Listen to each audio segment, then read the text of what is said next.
இன்றைக்கி ஆடி வெள்ளிக்கிழமை, அதோட கருட பஞ்சமி நோன்பு. கோவிலுக்கு கார்த்தால போய் புத்துக்கு பால் தெளிச்சிட்டு மஞ்சள் வச்சு இட்டு நாகர் சன்னதியில் சரடு வச்சு வலது கையில் சரடு கட்டிப்போம். இதோட வீட்லேயும் பால் குழக்கட்டை பண்ணுறதுன்றது உண்டு. ஸோ இன்றைக்கி பால் குழக்கட்டை நான் பண்ணுறதுக்கு இன்றைக்கி ஒரு டம்ளர் அரிசி மாவு எடுத்து இதில் ஒரு சிட்டிக்கு உப்பு போட்டு ஒரு ஸ்பூன் இல்லை கொஞ்சம் மேலே நெய் விட்டு கொதிக்கிற தண்ணி ஒரு கப் அளவுக்கு கொஞ்சம் கொஞ்சமாக விட்டு இதை ஒரு கெட்டியான மாவு பதத்துக்கு பிசைஞ்சு சின்ன சின்ன உருண்டைகளாக இதை நம்ம தட்டில் வச்சுக்கணும். இந்த மீன் டைம் வெள்ளை கரைசலை ரெடி பண்ணணும். இதுக்கு ஒரு கப்பு மாவுக்கு 1.5 கப்பு வெல்லம் தேவை. நான் ஜாகரி பவுடர் தான் எடுத்துகிட்டு இருக்கேன்.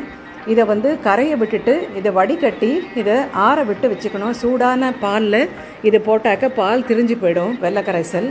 அதனால் இப்போ பால் 2 கப்பு பாலை நல்லா கொதிக்க விட்டு அதோட 1/2 டம்ளர் தண்ணியும் சேர்த்து நல்லா கொதிக்க விடணும். இது கொதிக்கும் போது இந்த பண்ணி வச்சுருக்கிற மாவு உருண்டைகளை அது போட்டு அதை வேக விடணும் மீடியம் ஃப்ளேமில்.